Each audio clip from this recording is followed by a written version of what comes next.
Hi, my name is Chris. I'm with Ideal Air, and we're going to go over some tips that you can do as a homeowner for your heating maintenance. So when we're done with the indoor unit, we can take a look at the outdoor unit. If this is connected to a furnace, this is only going to be for cooling, but if you have a heat pump system, we can take a look at this for maintenance for our heating season. So when we go outside, if there's any debris, we want to take that away from the system. We need to bring in that air from outside to disperse our cold air out.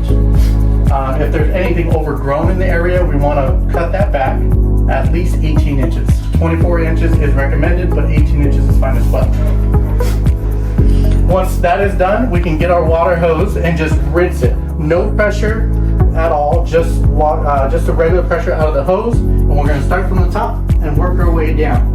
Before we introduce water to the system, we do want to be safe and go to our breaker panel and turn off our AC unit. If you feel that you are in over your head with your AC or heating maintenance, you can always call Ideal Air and we'll help you out.